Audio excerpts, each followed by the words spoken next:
Hey everybody, welcome to BSE Talks. I'm Shay, and we are going to be discussing everything in love with theater and, of course, Black folks. Welcome my special guest today, Douglas Lyons. Thank you for having me. Thank you for being here. Absolutely. I'm just so excited with Broadway right now. When I walk down the streets of Theater Row, I'm just like, Black folks, Black folks, Black folks. Everywhere. I love it here. Everything is coming up Black. I just love it. I'm actually doing a really cool project that I'm going to unveil Okay. in a couple of months, and you're going to be part of it, and I'm so happy that you're I'm here. great. Whatever it is, I'm sure it's going to be great. I'm so happy. So let's just jump right in. So first, Douglas, can you just tell us all your multi-hyphenates? Like everything that you identify with in your career, like what exactly are your slashes? Actor, composer, lyricist, book writer, playwright, TV writer, teacher. Are you missing something? No, human. Okay. I'm a human. Actually, number one, I'm a human. Yes. Yeah, and yeah, then all those other things. That is insane. You know, it wasn't planned. It just sort of unfolded. My father always said, he was like, once you get to Broadway, that's going to be the beginning, and then things are just going to blossom from there. And I was like, okay, Black man, whatever you say. He was right. I kind of believe in that a little bit, but I also think you've probably been popping before you got on Broadway, which leads me to the next question of how long have you been in the business? Let's see. I pursued a career in musical theater, BFA musical theater at the Hart School starting in 2004 fall. Okay. Summer of 2006, I booked the Rent National Tour at 19, and I took a year off of college and toured as the Benny Collins swing on that. So, I mean, yeah, my father was like, you're going back to school, and I was like, yes, sir. So I'd say 15 years. Whoa. We got some veterans. When you say that out loud, it really hits you. There's some veterans in here. It really hits you, yeah. I'm a baby, okay? 15 years. The veterans here. Like 15 years, I'd say, yeah. We love to hear it. Are you a part of any unions? All of them. Please list them. SAG-AFTRA. Okay. Actors Equity, and recently the WGA, the Writers Guild of America. Yeah. So. Oh, that's exciting. Wow. Okay. So, I mean, I was going to go into school, but you already kind of told us that. Do you have any advanced degrees, or is it just that degree? That was it. Like, I got a really good training at Hart, and they have like a rigorous voice training and dance training, and you like have to try every technique of acting, and you find what works best for you. And so, no, I like got my roots there at Hart. I went into college with some natural talent, but I got the skill there, and I'm very grateful for that program. That's awesome. So, like, you didn't feel any more pressure to go for like an MFA or anything like that, a postgraduate? You didn't feel any pressure? I was blessed enough to be working in the middle of college, and then I booked the Dreamgirls tour right out of college before I graduated. So it didn't feel like I needed additional training because I was working, and it's expensive. Yeah, it is. So if you don't got to do it, you don't do it. Don't do it. Yeah, I agree. Unless you really feel called to do it, Yeah. but yeah. So once you booked the Rent show, first and foremost, how did you book that? And then did it just catapulted kind of from there, right? So I'm a hustler in like every part of my life, right? So I was auditioning for Rent at like 18. I auditioned 6 times before I got the national tour. So our first day of sophomore year, so this is fall of 2005, we like didn't have class. We had like a welcome moment, and then there was an open call in Boston, and a bunch of my friends and I got in a car and we drove to Boston and auditioned. That was like audition number 3. Nice. Then audition number like 4 was January of 2006. I met my best friend Harold at that audition, and like I walked in the room, I was so nervous and like fumbling, and I was a mess. And the guy was like, okay, just work on the packet. You're capable of this. Keep working on it. And then they called me in April to come in. I don't think I could go in then. And then they called me the summer of 2006, June. And So they called you to audition. I started getting callbacks. Okay, great. And so I was doing a bunch of shows in Maine at the time at the Good Theater and then at Algonquin Playhouse. But I had let them know, I was like, I'm in callbacks for this rent thing. It might happen, it might not happen, but I need this day off. I went like a 6-hour commute to the city for the final callback, came back, and I was like, okay, y'all, so I was doing Hello Dolly and Cinderella with Leslie Uggams. She was playing the fairy godmother. And before I signed my Cinderella contract, I wanted to know if I was gonna get rent. I was non-union at the time. I was gonna have to get out of that contract. And they were like, Telsey was like, we don't have anything, right? True story. First day of Cinderella, we sit down at the meet and greet, the equity meet and greet. And on our first equity 10, which was at like 10:50, I go to my phone, 212. I got the job, but I had just signed my contract for Cinderella. And I'm like, we're like back from break and I'm screaming, I'm crying, I'm calling my parents. And luckily they let me out of the contract. So I did 2 performances of Cinderella. I went home for 6 days and then I flew to Pittsburgh and started Rent. And that don't really happen. Like It don't. But I also, I attribute a lot of my career to hustle. Like, yes, talent, but also hustle. Yeah. You know? You need that. Yeah. That's very amazing. important. So when did you start writing? Where did you get to the point where you was like, I'm gonna get off the stage and write? Well, Or I was did that actually happen at still, the same time? it happened simultaneously. Okay. So my heart was broken in 2012, and I started writing music on a guitar that I still can't play. And then I went on the first national tour. I was in Book of Mormon on Broadway at the time, and I went on the first national, and I met Ethan Packjar, my musical writing partner. He was the guitarist on the tour, and at first I was like, can you give me guitar lessons? And then I was like, this is too hard. How about you just play and I'll sing? And that was the beginning of my writing language, and then I started writing scripts in 2017, 2018. Wow. And I was in residence at the director's company where I wrote Beau and then Chicken and Biscuits. Nice. So when did Chicken and Biscuits begin to like gain, some notoriety? Like who put their eye on it and said we're gonna do something with this? So the director's company did the first reading, which was in 2018 November. Lilius White starred in that one. Nice. A very good friend. She's everything. Love Lilius. And we had a second reading with the Queen's Theater, and I want to say like February of 2019, and a friend, E. Clayton Cornelius, who I did Beautiful with, was in the audience, and at one point he was like hunched over in tears. And I was like, wow, this is really hitting people in a really special way. And he was like, I want to help you. I'm not a producer yet, but I want to be a producer on the show. And so that started conversations.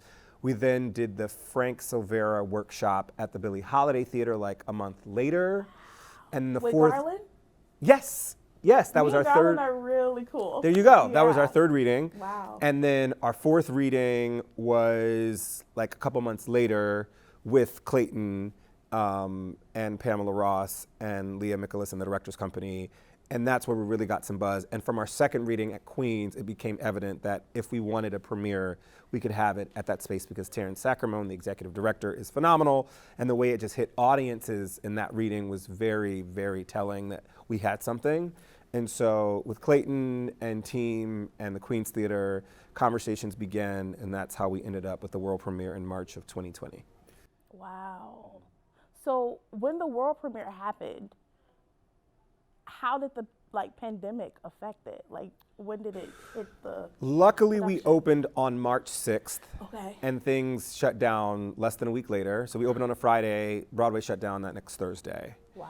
And at the time, I was doing double duty. I was doing Five Guys Named Mo as an actor at Westchester Broadway, and then running to the theater, and it was crazy.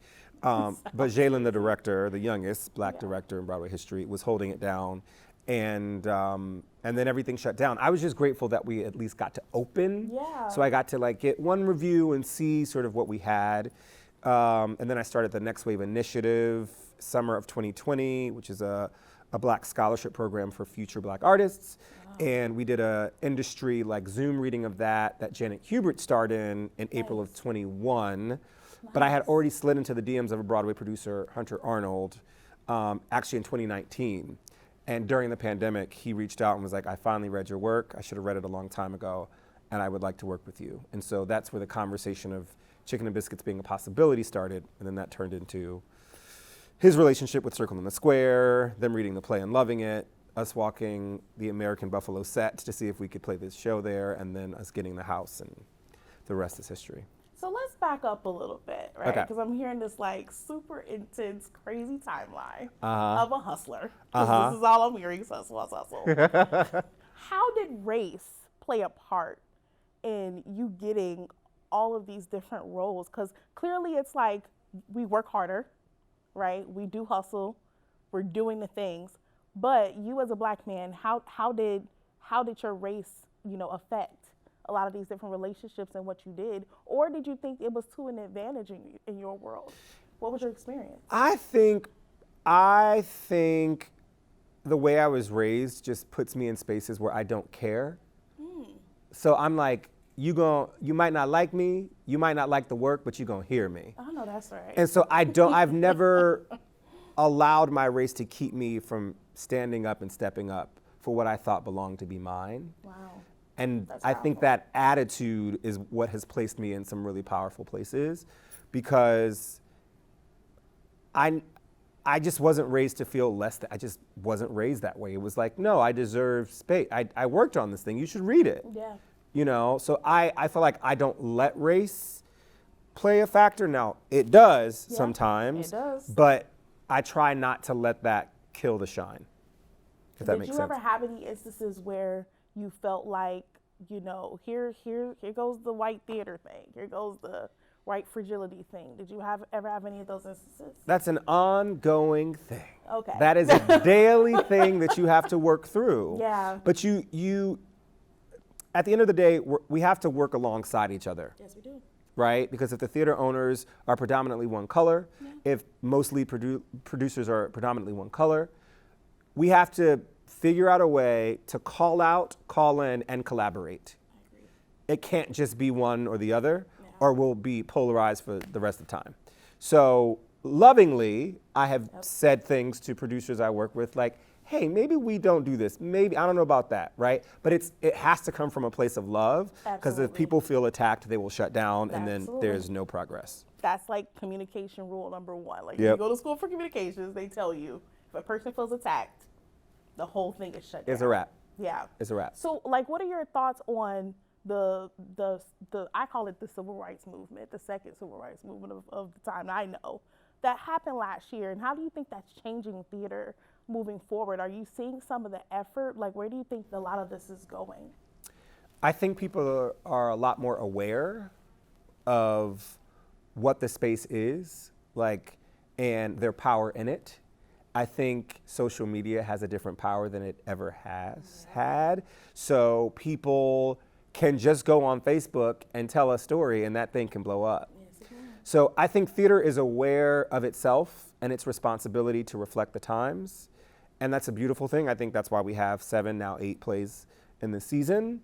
But it has to be persistent. We have to make sure this is not a flash in the pan, and and not only Black stories, that non-gender conforming stories, Asian stories, Middle Eastern stories, Latino, everybody must be reflected in the theater. And that's why I'm so proud of Chicken and Biscuits, because I feel like our audiences really are bringing in the audiences, we call it the Target or the Walmart audience. When you go shopping and you see those people, that's what the audience looks like. Yeah. And that's special and that's rare. You know? Because I was going to ask about audience engagement. I just went to go see Anna Nevere Smith's show, Twilight, at Signature. Amazing show. And I just left Colored Man last night. I was there last night. Yeah, I was in like the 4th or 5th row. Such a small world. Yeah, I was there. But I just noticed, from an audience point of view, because now I'm looking at these things a lot closer, right? So like at Twilight, at Signature, the audience was like, they were older and it was really white. And then you went to Colored Man and I'm like, wait, everybody's here, and I'd never really seen that before, and I've seen a lot of theater. What do you think is happening differently with marketing and, with like the history of marketing and what it's doing now for these different shows? Like, what do you think is happening different to where we're seeing, we still have some work to do, obviously, but I really think some things are changing. What do you think is happening different with marketing these shows and like audience engagement? I think it's reflection. When you see yourself reflected, I've had young 16-year-old Black girls come up to me and be like, I have never seen myself that way. Thank you for that play. I have met Black aunties come back 2 and 3 times. Yeah. So we show up It's that you have not given us material that makes us feel welcomed and seen. So people don't come. And when you talk about the difference between a signature and like a more commercialized theater, the signature has subscription base. Yes, they do. Yeah. And so if those previous subscriptions and those seasons were not catering or inviting other audiences, you're going to see the same audience. I've said this before, like, theater has to become responsible for the audiences we engage. Yep. And if we keep reviving the same things, we are actually regurgitating Yep. the same audiences. That's why this season is so special, because you have some new blood, which is bringing in a new audience. See, I never thought about that. I never thought about, of course we all say, oh my God, if I see Wicked one more time, right? Like we all do that. But I never thought about that on an audience engagement thing where you're still bringing the same people back into the theater that it was initially, to see Wicked. You're bringing those same people back. That changes things for me. I feel like I just learned something. Well, it's optics, right? And I think because theater is so beloved and we love our revivals, we love our Funny Girl. We do. But when Funny Girl first arrived, who was Funny Girl playing to? Who was in the audience? Right. So when you do a revival of a Music Man or a Funny Girl, and this has nothing to do with the content and how great or not great it is, it has everything to do with who it reached. Yep. And as a Black writer, I have three things. What do I want to say? Who do I want to reach? And how can I be paid to do it again? I know that's right. Right? And I have to intentionally think that. And so I don't think the theater cares as much. I think the theater is like, how am I going to make this coin? Yeah. And the easy coin is to revive the thing. That was successful before. But that thing that was successful before might be leaving out half of your diversity. So that's a decision you have to make. And that is the work. And those are the difficult conversations that I don't think we're ready for. Do you think that this very historical season is going to change the way that the theater owners, the theater marketers, and all those think about these different type of diverse shows and the money and the audiences that they can bring in? I think so. I think people are seeing that their audiences can be more diverse if they want them to be. That it's easier than they thought. That we will show up. We will. We will. I ran into an artistic director friend who came back a second time, Chicken and Biscuits today. I was like, what are you doing here? People come back. Yeah. Right? I'm going back to go see Thoughts of Color. I'm going back. There you go. And I'm going to see Chicken and Biscuits this week, and I'm pretty sure I'll be back again. There you go. There you go. Yeah, that's true. Yeah, it's, and I fell in love with theater because it reached me. Yeah. Very much like church. Like I felt compelled. Same. And I don't think we're trying to compel. I think we're trying to recycle so we can make money. Those are two different types of theater for me. And that's not why I got into it. I agree. So that's sort of where I'm sitting too, is like, I love the world, but if the world is not reaching, what are we doing? We're just entertaining the rich. My biggest critique was, well, before I even knew what was going on, before I was like, I'm going to go to a show here for the new season, was I really hope that the people that these shows are reflecting is going to be able to come. Yes. That was literally my wish. I'm like, I hope that it reaches the Bronx. I hope that it reaches Brooklyn. I hope that it reaches Newark. I hope that it reaches Philly, right? Like Atlanta. Like I want to see the people come out and support these shows. And I'm just, I was really hoping that I would see a change. And I felt like when I came and saw Thoughts last night, I said, oh, they came. They came. We come. They come. They'll come see Denzel and Viola in anything. That's very true. They will come. We will come. Yeah. We will come. And we have the capital to come. But we have to feel welcomed. I think that's what it is too. We like have not to feel feeling welcome. excluded. Yeah. So can we, over here at Black Stage Everything, we feel like when there is a job, we feel like it needs to be paid a living wage. So when we have our guests here, we are always asking about pay, realistically. And as a playwright, how do you think that you can make a living as a playwright? If I was coming straight out of school or not, how do you think that trajectory works, and what are some of those numbers? You won't make anything until you make it all. It's just the reality. You ain't gonna make nothing until you make it all. My my blessing was I had Beautiful the Carole King musical off and on for 6 years. I was in the original company, and I started my writing journey seriously backstage. Polka Dots, Peter Pan, a lot of 5 Points, Bo, and Chicken and Biscuits were all written backstage at Beautiful. Wow. And so I had, an acting job that was paying my rent. And writing. You were blessed. I was so highly favored. Wow. So I can't necessarily speak to what it is to come out as a playwright from school and to make your way. I don't know what that is. Yeah. I will say I just started making like good writing money like 5-6 years into my writing career. Part of that was television, and then part of that is the show going to Broadway, and we also shot another project this summer on camera. And so I honestly don't know how to answer that question, because I feel like you don't make money until you make it. You don't make it until you make it. Yeah. I feel like one of the biggest critiques, that I hear as a young Black theater professional is, how do you make money, right? Like, that's like one of the biggest things. And so it's always interesting for me to hear people's trajectory, because a lot of the time our careers start as, you got to work for free, you got to pay your dues, make the connections, and then somebody will hire you for something, and then it'll take off. And that's usually like the regular, trajectory. And also, you have to be good. You have to be good at it. Yeah. Which leads me to the next question is, I'm like, I call myself a baby playwright. I'm in an MFA program. And, Where? At St. Francis. Oh, awesome. I was like, why are we here? Now it makes sense. Yes.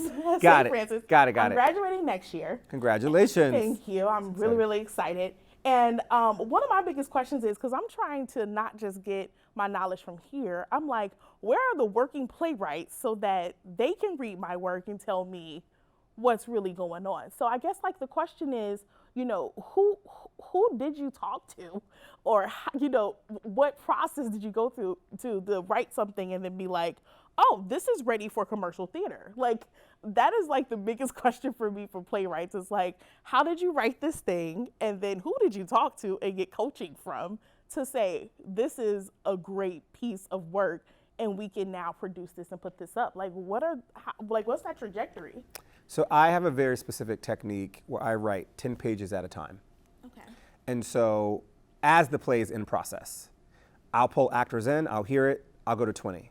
I'll pull actors in, I'll hear that, I'll go to 30. Wow. And so, because the mistake sometimes we make is, you write a whole play, and then you have a reading, and on page 30, the audience is like, I hate that character. And that's supposed to be your more lovable character, and they're over it. And you don't want to learn that in front of an audience. You want to learn that in safe space. Yeah. I also use contacts from my past that came back in my life and became the foundation of my writing. So right out of college, the first reading I did was called Becoming Tennessee, and it was at the Directors Company as an actor. And Leah Mikolas was the associate producer at the Directors Company. 8 years later, via Facebook, I was like, hey, how's things at the Directors Company? We should meet because I'm writing. She's like, oh, I know you are, come meet. And I pitched her a project, and she gave me space. Wow. Terrence Sacramone was the executive director at the Astoria APAC, Astoria Performing Arts Center. And right before I booked Mormon, I was doing the human comedy there. So she actually left APAC, I left the human comedy to go to Mormon, but 5 or 6 years later, she's like, hey, I see you've been writing, we should talk. So that relationship then blossomed into what would become 3 different projects there, because I think 5 Points, Polka Dots, and then Chicken and Biscuits would be there. Wow. She commissioned my new play, Invisible. Amazing. So those relationships became the foundation of my writing. And so I would encourage you, you're making a relationship right now, right? Like, everybody you meet has value, and you just never know how they're gonna play out in your future. I agree. So that would be the start, is like, who are your teachers? Who are the actors you know? And like, ask. Your network. Start with your network. I just feel like, as a writer, not to put in quotes, but no, you're a writer. Just own it. You're a writer. There you go. Something that I find, and I've talked to other writers, and they say the same thing, especially like theater writers. You'll reach out to your network and you'll say, hey, you guys, I got this script. It's 30 pages. Please just read it and tell me what you think. And they'll say, yeah, sure, I got you, especially during the pandemic. And then 8 months later, They don't read right? it. They don't read it. Well, that's why I say, for me, invite me to a reading. Invite me to something, and if I can come, that's the best way for me, because I don't read my own stuff. Like, I write it, I'm like, somebody read this. I can't. You know what I mean? No, really. And I mean, I just know people don't have time, and like, Yeah. unless you're a reader and you really act, like I have friends who love reading scripts. I'm like, here, $20, read that. Let me know. And that's where I'm like, who do you guys talk to? That's like, yeah, I'll read your 86 pages, right? And then I'll tell you what's what. I mean, because I feel like a lot of us pay for playwriting consulting and all those type of things. I mean, I invest in that outside of what I'm already paying for, you know, and I'm still like, I don't know if I'm getting anywhere. So, you know, it's just, I've heard this not just from like my experience, but also from other writers. So I was just like, maybe, you know, I could get some insight because. I mean, be about your hustle, be prepared Yeah. for when that opportunity comes. Write down ideas, even if it's just a synopsis Yeah. or a paragraph. Because now working in the TV space, pitching is a whole nother thing. So in Yes. theater, they want to see a script. Yeah. In TV, you could sell an idea from a one-pager or a paragraph. Interesting. Okay, I didn't know. Oh, yeah. Oh, yeah. And they're like, go write that up. And then you end up pitching the idea, and then you're paid to write the pilot. So how do you know that it's good? I think that's like my biggest question. Like, How do you know that the how do work you is good? know? Yes. Well, there's two different things. So in theater, you know it's good when it's landing on people. So with Chicken and Biscuits, we had this taste test with these readings. I where like taste tests. We were It getting, fits. right? It You know, fits. a little on tangent. But we were getting consistent laughter in moments. And I went, oh, That works. that works. Yeah. TV, you don't know. You don't So you know just write it until and you you know. just- But like the beauty is you have execs and stuff that are coaching, and a pilot of mine just got a developmental deal, and so I have these. congrats. Thank you. I have these women that are honing the script, that are asking questions, and then I write back and did it right. So I feel like I have a support system, and I'm not You have a alone. support team in the job that you're getting paid to do. Yes. Oh, that's sweet. Yes. Yes. That's sweet. And then you also, and you know, I have had a literary agent for 7 years, and then he added 2 TV agents and a manager and a lawyer. And at first I was like, this is too much. And now it's not. It's perfect because you want all of that energy to really make sure you are doing your best work. What about structure? How did you learn structure? Or do you think it's even that important? Of when you script write? or Yeah, of script. time? I study. Why did Golden Girls work?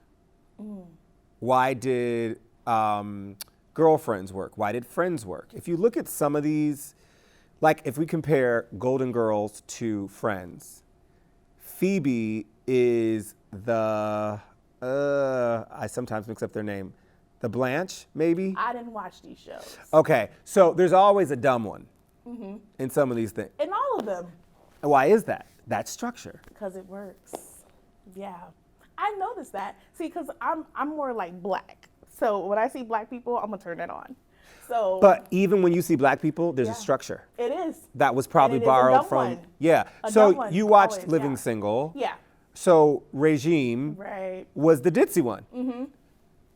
You know what I mean? Rose, I think, was the ditzy one on Golden Girls. Yeah. Yeah.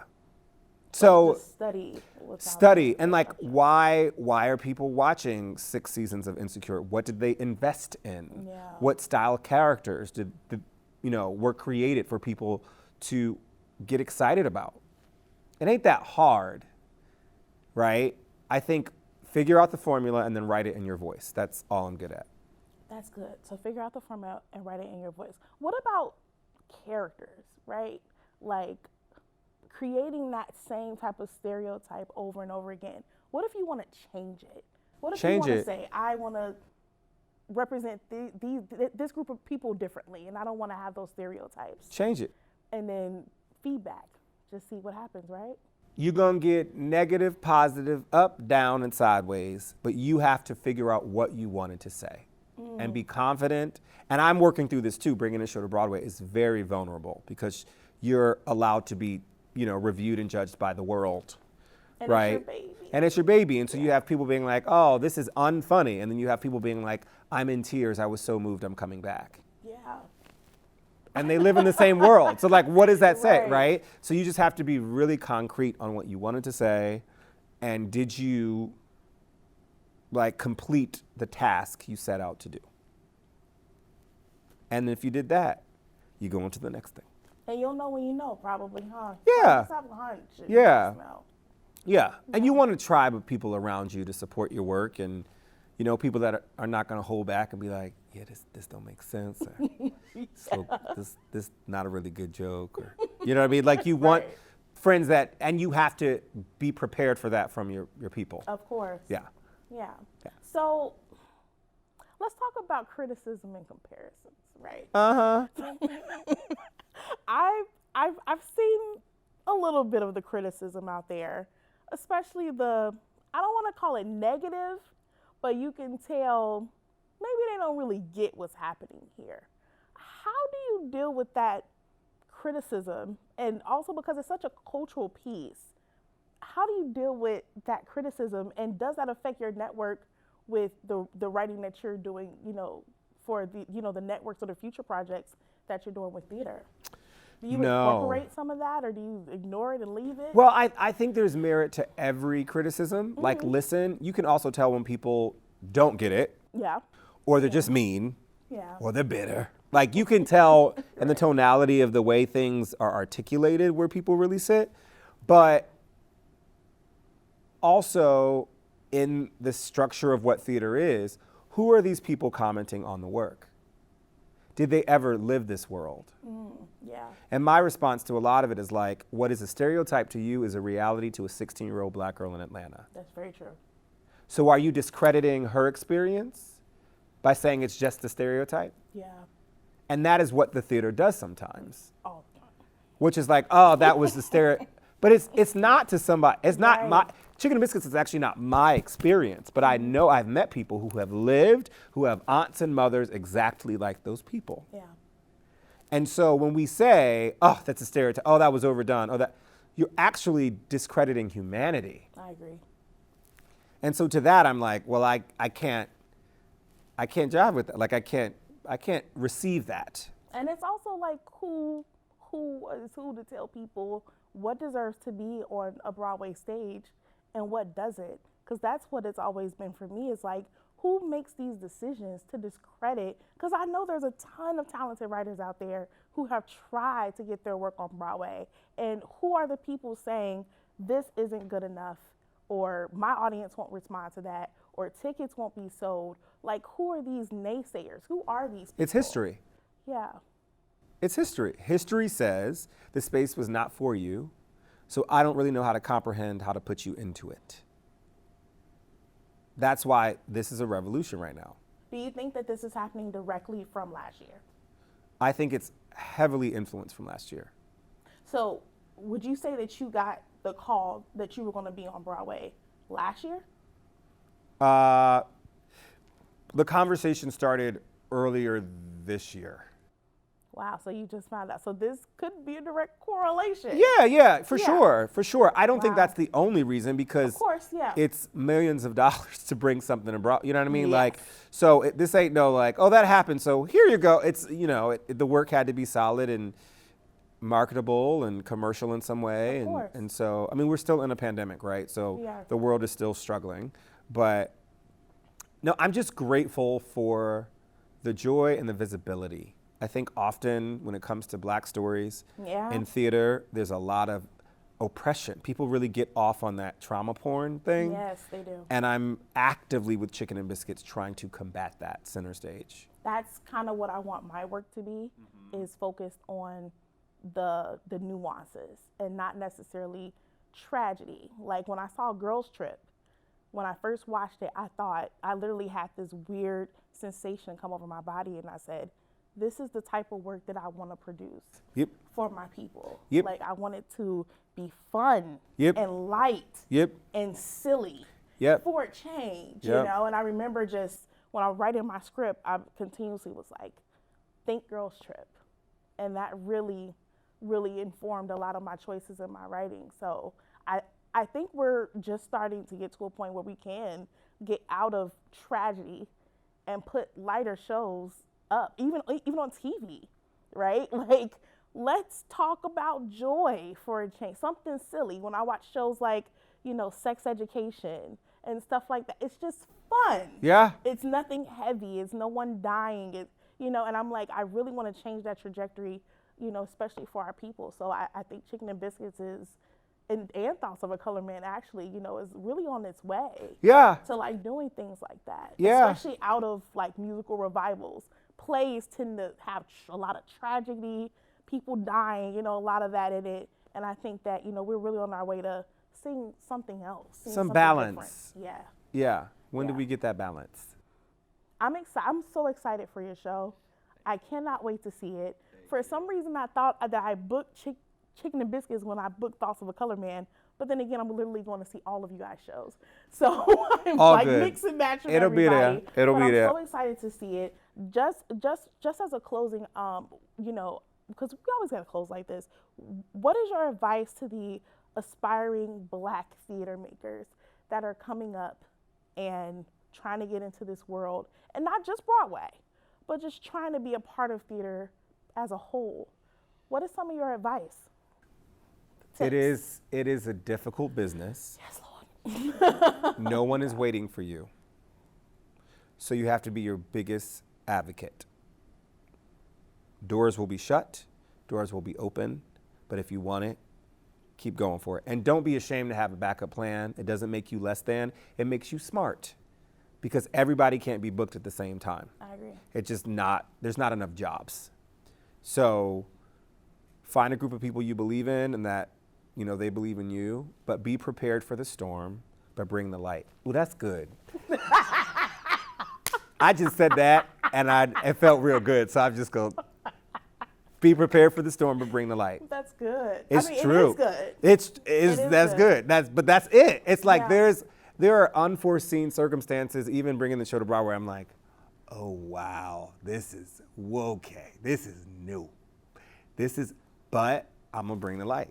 Yeah. And the light creates the path, and then you keep walking. That is good. You should write that down. It's on camera, so we good. True.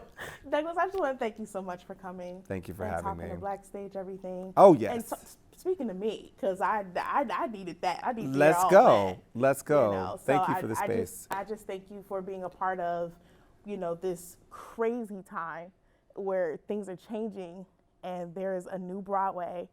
And I'm just so happy that you're a part of it and that you're blazing the path for the rest of us to come in.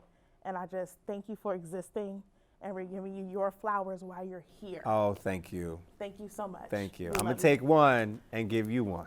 Oh. Okay? Because you next. I didn't know you were a writer. That's so exciting. I am a writer. So exciting. I do a lot of different things. We're all slash.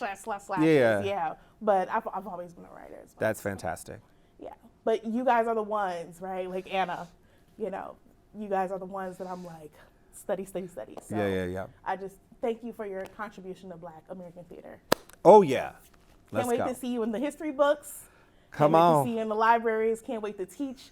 I'm also a teacher. Can't wait to teach your work in my class. Oh, thank you. I'm just excited. Just thank you. And congrats to everything. Thank you. Can you tell us before we leave what are some of your projects that you're working on, if you can speak on them? I can. Okay. 5 Points, which is a new musical that Andy Exciting. Blankenbuehler from Hamilton is directing and choreographing. We start rehearsal for a reading on Monday. Wow. Bo, the musical, which is an actor-musician coming-of-age queer piece. We shot a film version of that this summer, which is in post-production. Wow. And then I have Polka Dots, which has been around for a long time, and this TV pilot thing that is now in development. I can't talk about that, but there's blessings at every angle, and so I'm very grateful. From your story, it sounds like you're just a blessed person, that you have these crazy opportunities that a lot of us, I haven't heard in this business thus far. And so I'm happy that it comes to you with ease. Yeah. And Well, love. hustle. And hustle. But when you, I feel like when Yeah. you walk in gratitude and you don't let it go anywhere, Well, that's good. it keeps coming. Because you know you're a light and a vessel for other people. Like there are 30 Broadway debuts in Chicken and Biscuits. Like people are coming to see the play and calling these actresses in for TV film work. That's amazing. That is the movement. Yeah. That is exciting. Amazing. So when that is the goal, I think the blessings just keep coming. Well, thank you, Douglas. Thank you. so much. Thank you. Thank you.